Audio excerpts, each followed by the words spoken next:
토트넘 브라이튼전 현지 평점 모아놓은 건데요. 보시면은 전체적으로 평점이 그래도 다른 경기들보다는 높은 편입니다. 최고점은 에릭 다이어 선수가 평균 8.0. 어우, 굉장히 높은 점수를 받았네요. 근데 저는 여기 없는 선수 중에서 평점 9점을 주고 싶은 선수가 있어요. 그건 바로 이날 경기에 뛰지 않았던 에메르송 로얄입니다. 로얄 수고했어. 토트넘이 브라이튼전 승리, 지안피에로 벤트론의 코치 영전에 바쳤습니다. 경기 전 추모 타임에 눈물을 보이기도 했던 콘테 감독, 경기 후 벤트론의 코치에 관해 얘기하는데 많은 시간을 할애했는데요.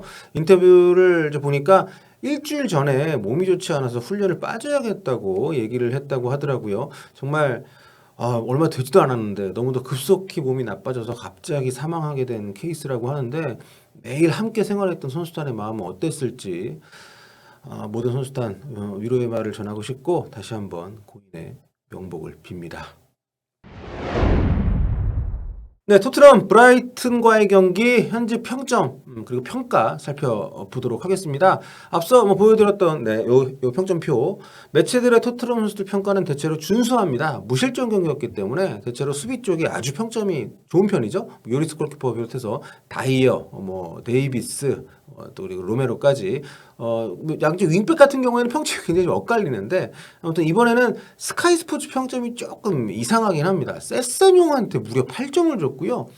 모든 선수 가운데서 손흥민 선수한테 혼자 최하점을 줬어요. 이거 좀 너무 이상하지 않습니까? 왜냐하면 얘네가 그 페리시치하고 히샬리송이 교체로 들어서 얼마 뛰지도 않았는데 이 친구들한테 7점을 줬거든요. 근데 손흥민만 이날 뛴 모든 선수 가운데 혼자 6점을 이거는 좀 이해가 안 됩니다. 왜 이렇게 했는지. 근데 스카이는 평가를 따로 싣지를 않기 때문에 이게 혹시 오타가 아닌지 이런 생각이 들 정도인데 자, 그러면 평가까지 함께 공개를 한 여러 매체들, 매체별로 각 선수들 평점 또 평가 어떤지 살펴보겠습니다. 먼저 이브닝 스탠다드입니다. 이번에는 이제 킬패트릭 기자가 평점 매겼네요. 손흥민 선수에게 7점을 줬습니다. 빠르게 제대로 차올린 크로스로 케인의 골을 만들어냈다. 근데 이거는 참 손흥민 선수 크로스도 좋긴 했지만 그 가까운 거리에서 놀라운 반사신경으로 정말 자세도 좋지 않은 상황에서 이거를 골로 만들어낸 케인의 정말 득점력은 대단한 것 같습니다. 전매 특허인 가마차기로 골을 넣었는데 이게 간발의 차로 옵사이드가 되면서 취소가 되는 불운을 겪었다. 정말 전매 특허 여기 영어로 이제 트레이드 마크라고 써놨는데 정말 그 위치, 그 가마차기 손흥민 선수를 상징하는 그런 그 위치 아니겠습니까? 이른바 손흥민 존인데 이게 이제 살짝 옵사이드 판정이 난 거 좀 아쉽더라고요. 예. 그럼에도 볼 터치는 다시 위태위태했고 파이널 서드에서 종종 더듬는 모습이 있었다. 안 좋았던 부분에 대한 평가 한 줄인데 전체적으로 손흥민 선수가 이제 투톱으로 뛰면서 굉장히 높은 위치에서 공격을 시작할 수 있는 그런 어떤 좀 베네핏을 얻게 됐기 때문에 앞으로도 이런 조합으로 나오게 된다면 상당히 좀 좋은 경기력을 보여줄 수 있지 않을까 기대를 하기에 충분했습니다. 다음 해리 케인 7점 리그 9경기 만에 영리한 마무리로 8호 골을 넣었다. 지금 4경기 연속골인가 그렇거든요. 해리케인. 정말 대단한 그런 상승을 보여주고 있고 리그 득점 2위를 달리고 있습니다. 사실 예년 같으면 당연히 1위권 득점 행진인데 지금 홀란드가 미쳤죠. 벌써 15골 넣었기 때문에. 자, 최고의 경기는 아니었지만 여전히 결정적인 활약을 펼쳤다. 다음은 히샬리송 6점 줬습니다. 20분간 바쁘긴 했지만 파이널 서드 지역에서 임팩트를 보여주는 데는 실패했다.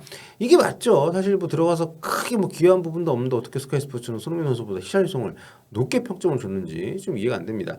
자, 라이언 세세뇽 이날 페리시치가 선발로 안 나왔죠. 그 자리에 선발로 나왔던 세세뇽 6점 높은 점수는 아니지만 스카이 스포츠는 8점을 줬는데 그거 좀 약간 과하다고 보고 아무튼 6점을 주면서 왼쪽 측면을 오르내리면서 좋은 모습 보였지만 상황 판단에서 좀 여전히 아쉬움이 많았다. 그리고 위고 요리스, 에릭 다이어 다 8점씩 받았습니다. 요리스는 이날 선방이 많았었죠. 전반 막판에 브라이튼이 압박하던 시기 카이세도와 웰백의 슈팅을 영리하게 막아냈다. 다이어에 대해서는 믿음직한 최종 수비수다. 브라이튼의 유망한 공격들을 잘 예측해서 막아냈다. 이렇게 평가를 했습니다. 그리고 로얄이 징계로 빠지면서 이날 맷 도어티 선수가 선발로 드디어 나왔는데요. 평점 6점 받았습니다. 4월 이후에 첫 선발 출연했다. 전반 20분 동안 위치 선정이 좋긴 했지만 볼 터치가 너무 안 좋았다. 약간 좀 엇갈리는 평가를 했습니다. 그리고 중앙 미드필더 가운데서는 로드리고 벤탄쿠르 8점 줬고요. 특히 이제 공을 갖고 있을 때 또 한 번 인상적인 경기력을 선보였다. 그러니까 온더볼 상황에서 굉장히 볼도 잘 간수를 하고 어떻게든 전진을 시켜주는 역할들을 굉장히 인상적이었던 벤탄쿠르입니다. 자, 다음은 구영민 볼게요. 자, 구영민에서는 손흥민 선수에게 7점 부여를 했고요.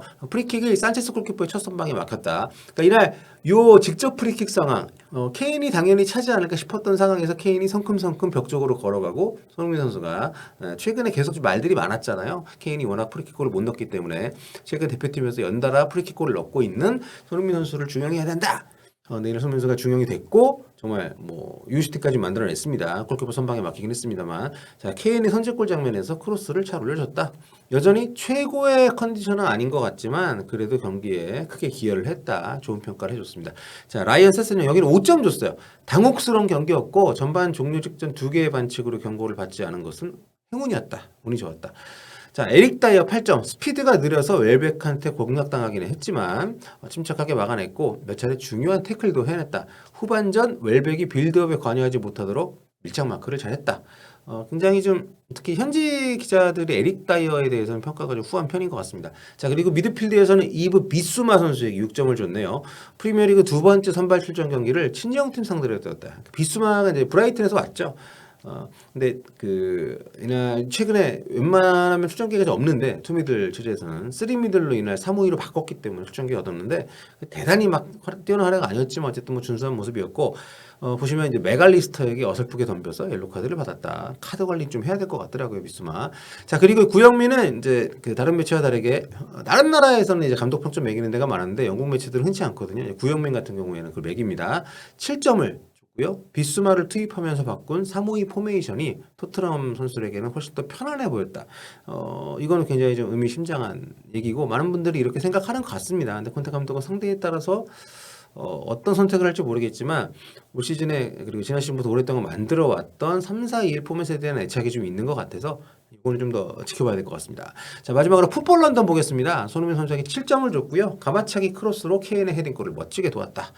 해리케인 7점. 경기 초에 핸드볼로 받았던 옐로카드는 다소 과했지만 손흥민의 크로스를 헤더골로 연결시키면서 어쨌든 뭐 화답을 했다.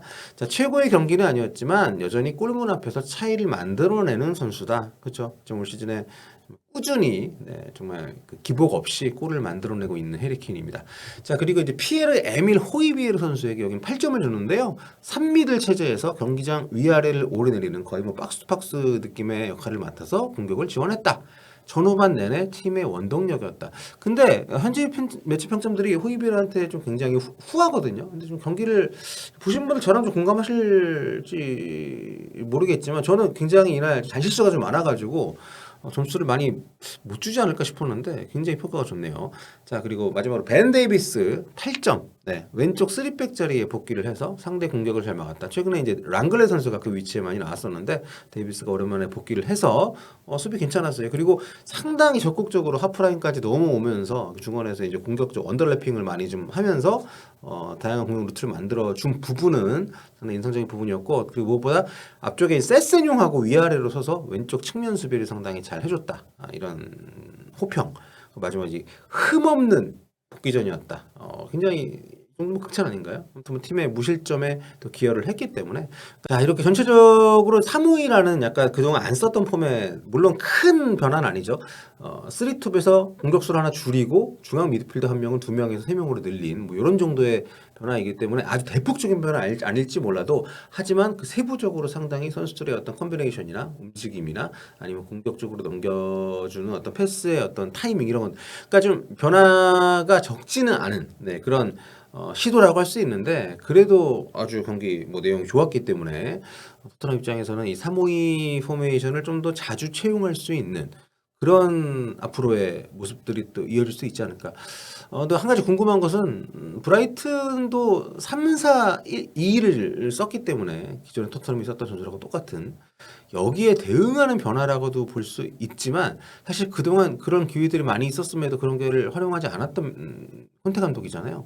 이번 경기에서 쓴 이유가 뭔지 굉장히 좀 많이 궁금해집니다. 입중계할 때 저희 시청자분들이 벤트로네 코치가 그 전술을 계속해서 주장을 했던 것이 아닐까 이런 약간 추측성 예상을 태워보셨는데 뭐 정확한 이유는 모르겠지만 어쨌든 많은 사람들이 352가 더 나을 것이다라고 얘기를 했던 미드필더 숫자를 늘리면서 또 공격수들이 수비 부담을 좀 약간 덜게 되면서 손흥민 선수, 케인 선수 좀 더 공격성을 발휘할 수 있는 이수 선수의 역량을 극대화할 수 있는 그런 전술적인 변화를 시도해봤다는 점에서 그러면서 승리를 했다는 점에서 아주 인상적인 경기였던 것 같습니다. 자, 브라이튼전 현지 반응 여기서 마무리하겠습니다. 다음 시간에 뵐게요. 뽀뽀.